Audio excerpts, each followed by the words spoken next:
Hey y'all, let's chat. We back. I know it's been a minute. But I just be having a lot of things on my plate. We got the book. That's what I'm really heavily focused on pushing. If you haven't bought it, peeped it, go check out my new book, The Things I Wish I Knew: A Millennial's Guide to Learning the Mental and Emotional Concepts that the school system and our parents didn't teach us. Okay, y'all need it. We all need it, and I want to help y'all help yourselves. So go check out the book. All right. I have the link. No, well, you can't get the link out the video, but it's on our website, www.BeTheChangeTS.org. Okay.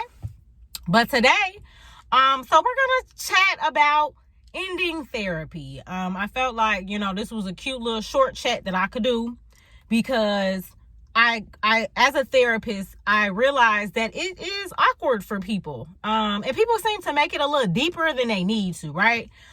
Because it feels like, ending a relationship. And then sometimes you're just unsure on if you're ready to step out without your therapist. So we're just going to talk briefly about how you know when it's time, to leave, and how you can go about having that conversation with your therapist. So signs that you may be ready to discontinue therapy.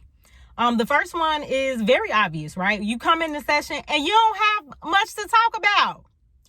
As hard as that is for y'all, it's harder for us. Because if you come into session and you ain't got no material for me to work with, what we doing? We just gonna stare at each other. We just gonna let the silence on the phone be had. So it's different if that happens once every blue moon. Because again, as somebody who's been in therapy for 6 years, every time I meet, I don't always have a mouthful, but usually there's a process, right? So I tell people, don't just go from weekly sessions to nothing. Your therapist should be gradually scheduling you out. So I started off weekly, then I moved to 2 weeks. Then I would maybe do 2 to 3 weeks, or sometimes it'd be once a month, those monthly check-ins. But if you at the monthly check-in mark and you don't have nothing really to discuss, to process, to report for real, then you're probably ready to go ahead and discontinue therapy. Usually when people come into therapy, they may have had a bunch of shit going on at that moment, right? Been in crisis, been on the edge, been in a really low space. You work through some things in therapy. You're not there anymore. Maybe you done cut that ex off. You done quit that job. And now things are looking up. So much of the symptoms that we deal with are contextual. So once we remove the context of those triggers, stuff usually gets better, and that's expected. So that's another way you'll know. Your relationships have improved. You used to get into it with your mama all the time, and now you know how to deal with your mama in a way that don't get up under your skin, a way that keeps your stress low. So it's very well, likely that, okay, I've improved, across the board in my relationships with people. I'm doing things differently. I'm communicating better, all that good stuff.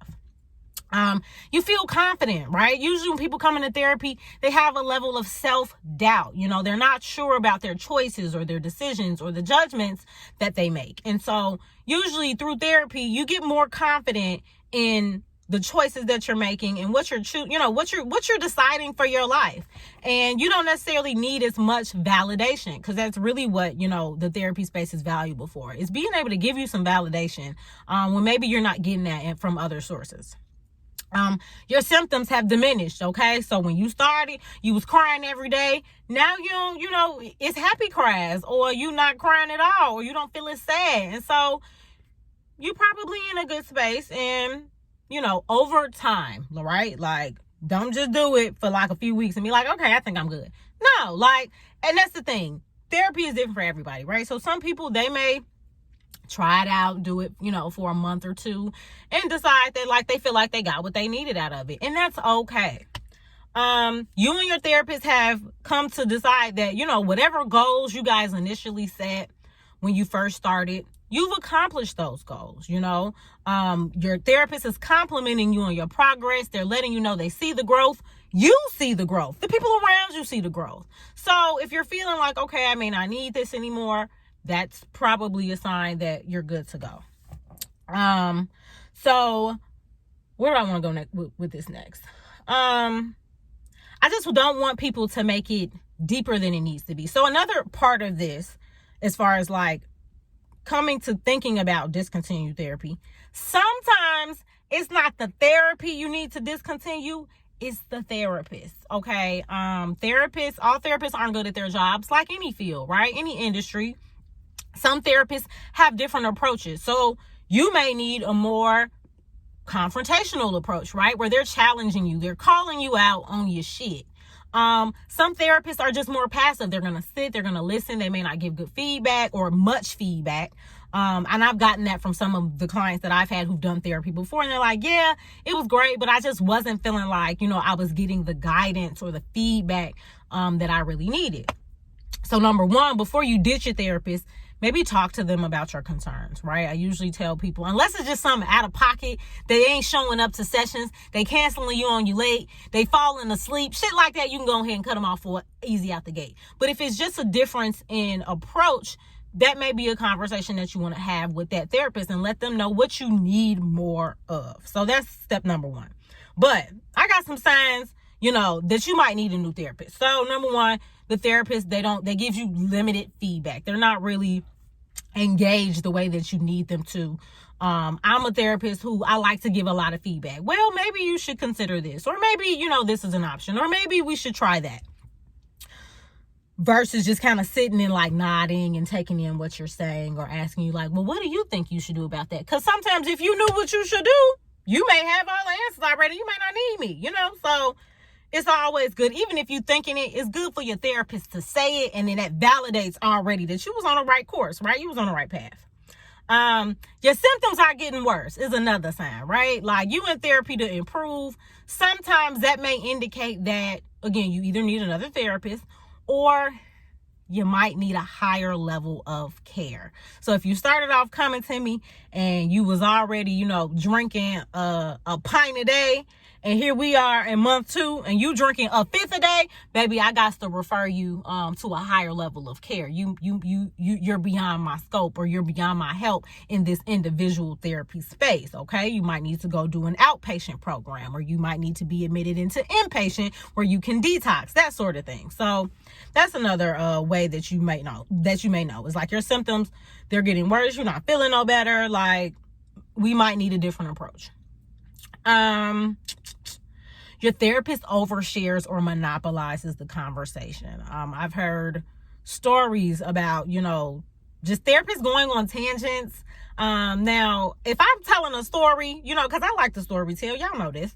If I'm telling a story in session, it's because I have a point to prove and a concept to illustrate through that story.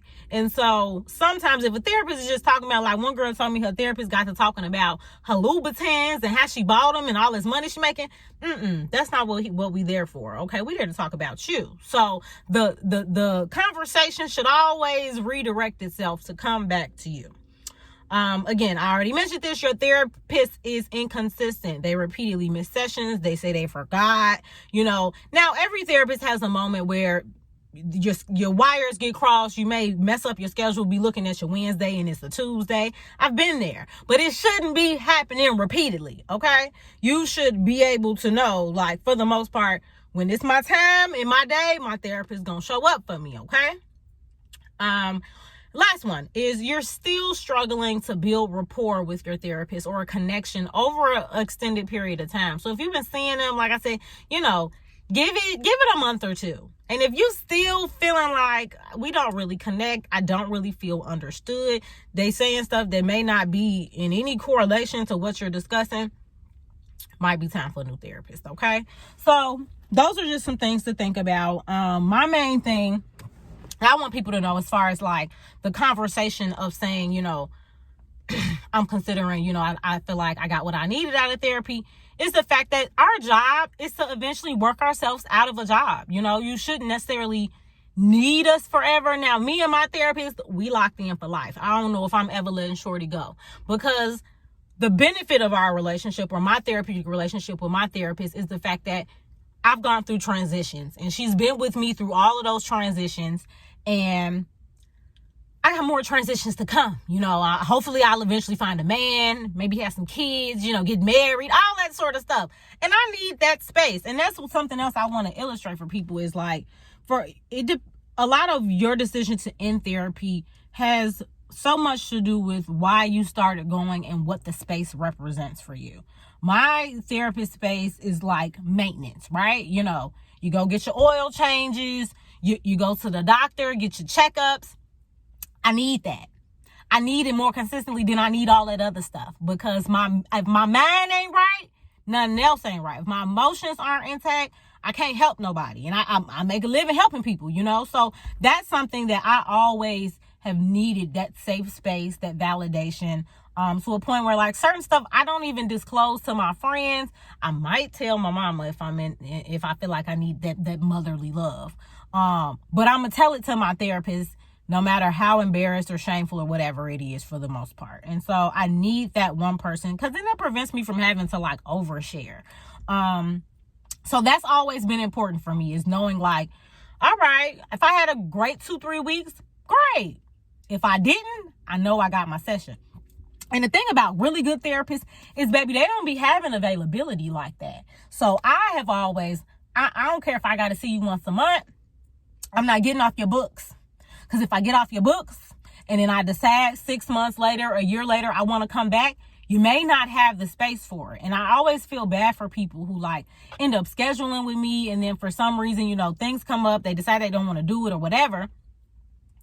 And then they come back later and they can't get an appointment because I don't have availability, or I don't have the time that they wanted. I tell my evening clients all the time, don't get off my books unless you absolutely sure. Because them evening spots, they go quick. The people need the after work time. So once you go, that spot is going to fill up. I can't hold it for you. So that's something else to consider as far as like, scheduling out, or just being very sure that you're ready to kind of walk away.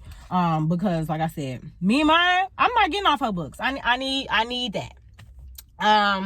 But I don't want it to feel like it's just this big task that you're leaving. Because the thing is, therapy is a revolving door. You leave, another one come in. That's kind of expected. So when it comes to having that conversation with your therapist and being like, I'm feeling like I got what I needed, 9 times out of 10, your therapist feels that way as well. I always can tell when I feel like it's probably time for us to go our separate ways. And the beauty is, sometimes you want to come back, I'm here. I ain't going nowhere. It might take me a few weeks to get you on my books, but I'm not going anywhere, So you can always go back.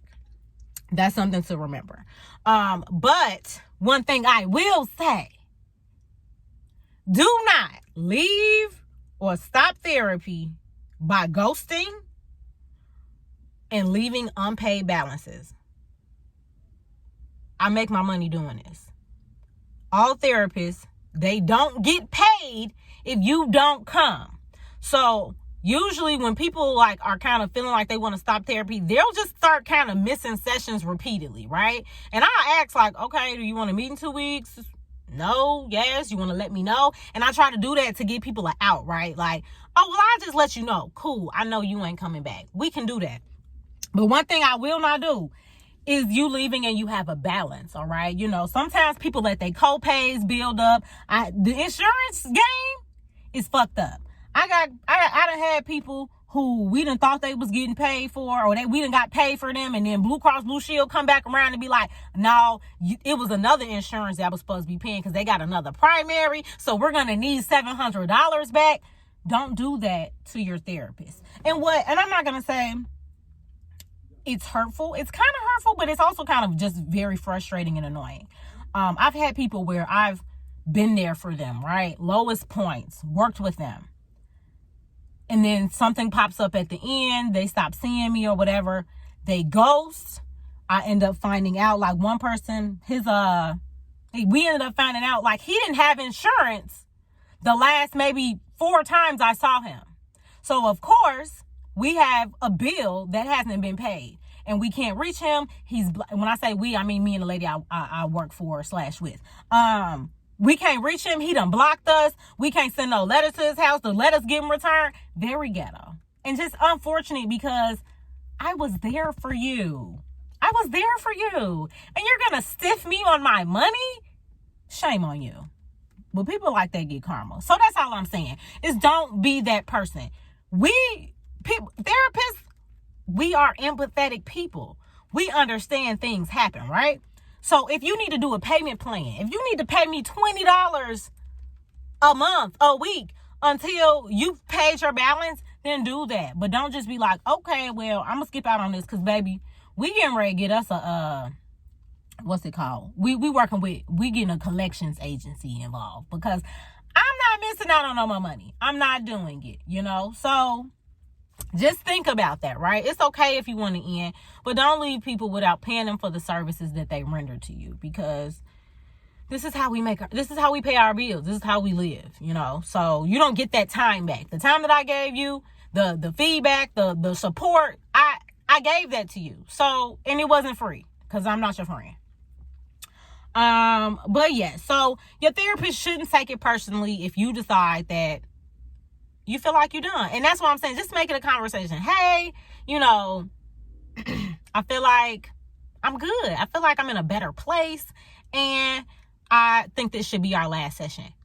That's fine. It shouldn't be awkward. They shouldn't feel away. If they do feel away, that therapist needs to go and do work on themselves as to why they are letting that decision touch them personally, because it's never personal. This is a business, right? I gave you a service, you got what you needed, we're done. Okay, so that's about it for today. As far as this video goes, I'm getting ready. If you see me in my next video with the songs, because I'm filming twice in one day. I don't even usually do that, but I've been behind on my videos, so I'm going ahead and do that. But yes, let your therapist know what you're feeling, what you're thinking. Don't feel like they gonna, be upset or be mad. Like, this is a part of the game. All right? Just communicate. That's all we ask. All right? So you all have a good rest of your day, okay?